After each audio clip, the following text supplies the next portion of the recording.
Hi అండి. Welcome back to my channel. మీరు కనుక నా ఛానల్ని ఫస్ట్ టైం చూస్తే ప్లీజ్ తప్పకుండా సబ్స్క్రైబ్ చేసుకోండి. అదేవిధంగా మీ ఫ్రెండ్స్ అండ్ ఫ్యామిలీ మెంబర్స్కి వీడియో షేర్ చేసి సబ్స్క్రైబ్ చేసుకోమని చెప్పండి.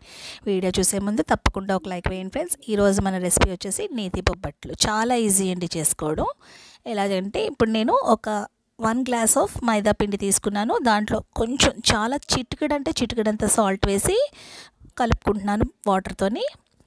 ఆ పిండి ఎలా కలపాలంటే మనం పిండి కలిపిన తర్వాత మన చేతికి అది జిగురుగా స్టిక్కీగా అంటుకొని ఉండాలి. అదిగోండి ఆ విధంగా అంటుకొని ఉండాలి. ఇలా కలుపుకున్న పిండిలో ఒక 1.5 కప్ ఆయిల్ వేస్తున్నాను. చిన్న కప్ ఆయిల్ 1.5 కప్ అయితే సరిపోతుంది.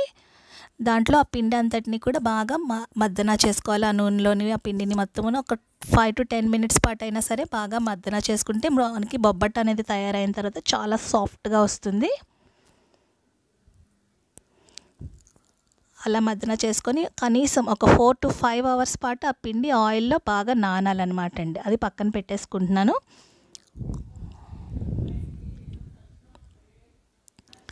ఇప్పుడు నేను అది పక్కన పెట్టేసి లోపల స్టఫింగ్ కోసంగా 2 కప్పుల శనగపప్పు తీసుకున్నాను. శనగపప్పుని బాగా వాష్ చేసుకొని 5 విజిల్స్ వేయించుకుంటాను.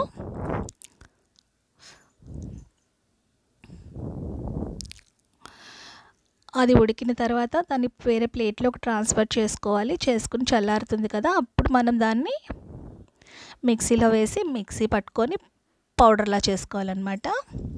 ఇదిగోండి ఇలా పౌడర్ అవుతుంది. అది అలా పక్కన పెట్టుకొని ఇప్పుడు మనం బెల్లాన్ని కరిగించుకుందాం. నేను ఇక్కడ 2 గ్లాసెస్ శనగపప్పు తీసుకున్నాను కదా, అందుకోసంగా ఇక్కడ నేను 1.5 కప్ బెల్లం తీసుకున్నాను. సరిపోతుంది స్వీట్నెస్ అది. మిక్స్ కానీ ఇంకొంచెం ఇంకా కావాలనుకుంటే కొంచెం యాడ్ చేసుకోవచ్చు. మరొక 1/2 కప్ వరకు దాంట్లో కొంచెం వాటర్ వేసుకొని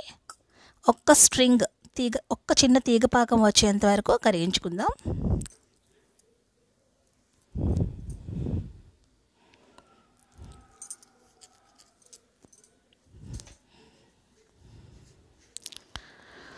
ఒక తీగపాకం వచ్చింది కదండి. ఇప్పుడు దాంట్లో నేను ఇలాచీ పౌడర్ యాడ్ చేస్తున్నాను. ఒక 1/2 స్పూన్ ఇలాచీ పౌడర్ యాడ్ చేస్తున్నాను.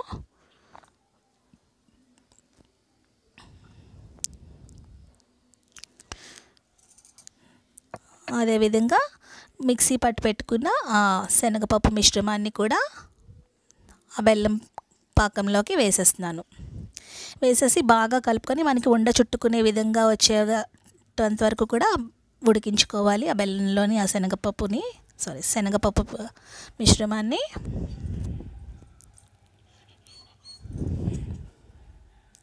ఇదిగోండి ఈ విధంగా వచ్చిన తర్వాత దాంట్లో ఒక 2 to 3 స్పూన్స్ గీ యాడ్ చేసుకోవాలి.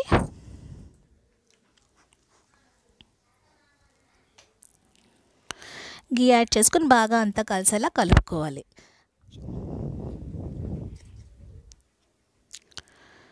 అది పక్కన పెట్టుకొని చల్లారనిచ్చుకోవాలండి. చల్లారబెట్టుకున్న తర్వాత మనం దాన్ని ఉండల కింద కూడా చుట్టుకోవాలి. నాకు ఇక్కడ 11 ఉండలు అయినాయండి నేను తీసుకున్న ఆ శనగపప్పుకి. ఇప్పుడు 4 to 5 అవర్స్ అయింది కదా, చూసారా పిండి ఎంత సాఫ్ట్గా తయారైందో. ఇప్పుడు బొబ్బట్లు ఎలా చేయాలో చూద్దాం.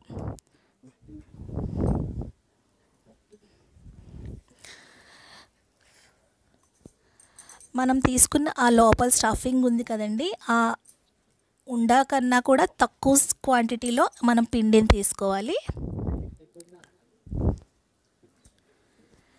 ఆ చుట్టుకున్న బాల్ కన్నా కూడా తక్కువగా ఉండాలన్నమాట పిండి. చూసారా, పిండి తీసుకొని దాన్ని నెయ్యి సాయంతో నేను ఇక్కడ ఆయిల్ కవర్ యూజ్ చేస్తున్నానండి. Oil packet cover. ఆ పిండిని కొంచెం ఇలా స్ప్రెడ్ చేసుకుని ఆ బాల్ మధ్యలో పెట్టుకొని దాన్ని ఆ పిండి అంతటిని కూడా బాల్ని ఆ పిండి అంతటితో కూడా కవర్ చేసేసేయాలి.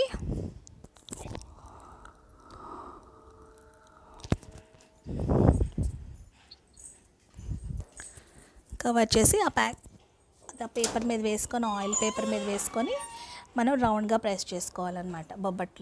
బొబ్బట్లాగా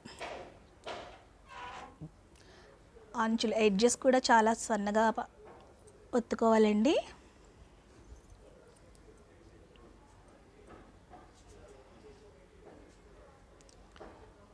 మనం ఎంత ఎంత సన్నగా ఒత్తుకుంటే బొబ్బట్టు అంత టేస్ట్గా వస్తుంది.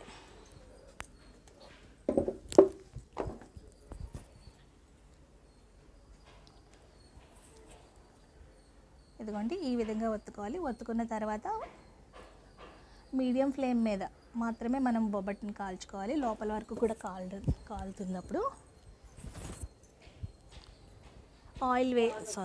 నెయ్యి వేస్తూ రెండు పక్కల కూడా బాగా దోరగా కాల్చుకోవాలి.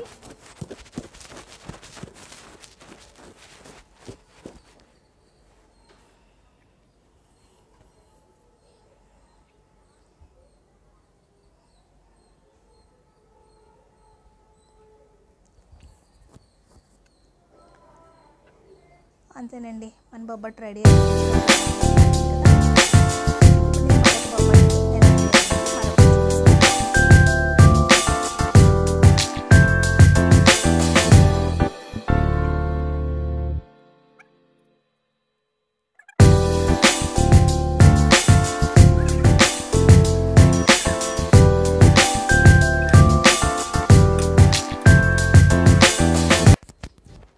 ఇదిగోనండి మొత్తం బొబ్బట్లన్నీ కూడా అదే విధంగా కాల్చేసుకున్నాను.